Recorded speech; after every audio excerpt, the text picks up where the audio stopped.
तर मुख्यमंत्री देवेंद्र फडणवीस हे मंत्रालयामधल्या आपत्ती व्यवस्थापन कक्षामध्ये सध्या पोहोचलेले आहेत आणि राज्यामधल्या एकूणच या पाऊसमानाचा ते आढावा घेत आहेत। मंत्री गिरीश महाजन यांच्या सोबत मुख्यमंत्री मंत्रालयामध्ये हा आढावा घेताना दिसत आहेत। आपत्ती व्यवस्थापन नियंत्रण कक्षामधली ही सगळी दृश्य आपण बघतोय।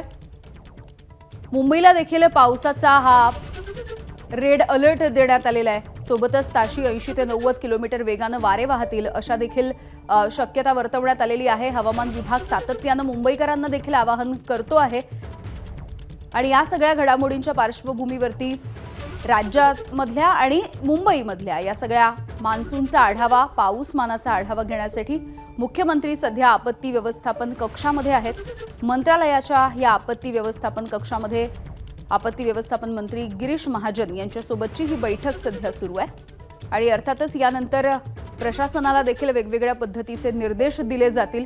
तुर्तास तरी नागरिकांनी घराबाहेर पडू नये अशाच पद्धतीच्या सूचना दिल्या जात आहेत। अभिषेक मुठाळ आमचे प्रतिनिधी आपल्याला याविषयी माहिती देतील। अभिषेक, मुख्यमंत्री देवेंद्र फडणवीस हे आता आपल्याला मंत्रालयामध्ये आढावा घेताना दिसत आहेत। आपत्ती व्यवस्थापन नियंत्रण कक्षातनं एकूण हा आढावा घेतला जात आहे। एकूण मुंबईसह राज्यामध्ये सध्याला काही भागांमध्ये आपल्याला अतिवृष्टी होताना दिसलेली आहे आणि त्या अनुषंगानं कशा पद्धतीनं उपाययोजना केल्या जात आहेत या संदर्भातला हा आढावा आहे। मंत्री गिरीश महाजन सोबतच डिझास्टर मॅनेजमेंटचे काही अधिकारी हे देखील इथं उपस्थित आहेत। प्रामुख्यानं अनेक ठिकाणी जी अतिवृष्टी झालेली आहे त्या संदर्भात कशा पद्धतीनं नियोजन करता येईल, येत्या काही दिवसांमध्ये तिथली परिस्थिती निवळण्यासंदर्भात देखील काय नेमक्या उपाययोजना असतील या संदर्भातली एकूण ही आढावा बैठक आहे।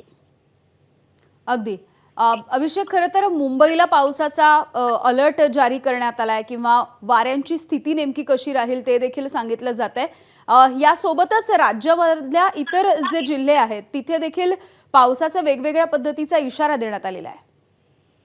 नक्कीच एकूण मुंबई सह पाहायचं तर पुणे असेल, रायगड असेल, ठाणे असेल किंवा मग पालघर असेल या ठिकाणासाठी रेड अलर्ट जारी करण्यात आलेला आहे। प्रामुख्यानं जे बंगालच्या उपसागरामध्ये कमी दाबाचं क्षेत्र होतं ते डिप्रेशनमध्ये कन्वर्ट झाल्यामुळे त्याची तीव्रता ही अधिक वाढलेली आहे। सोबतच शियर झोन हा आपल्याला कोकण पट्ट्यामध्ये पाहायला मिळतो आहे, ज्यामुळे अधिक प्रमाणात जे वारे आहेत ते अतिशय वेगानं आपल्याला वाहताना दिसत आहेत। साधारणपणे जर दुपारपर्यंत पाहायचं तर याची तीव्रता ही जवळपास 90 किलोमीटर प्रति ताशीपर्यंत जाताना दिसणार आहे आणि त्यामुळेच कुठेतरी खबरदारी घेण्याच्या उपाययोजना देखील आपल्याला होताना दिसतात। अगदी, त्यामुळे हा आढावा घेतल्याच्या नंतर मुख्यमंत्री नेमकं काय बोलणार, काय सूचना करणार याकडे लक्ष असेल। तुर्तास धन्यवाद माहितीसाठी।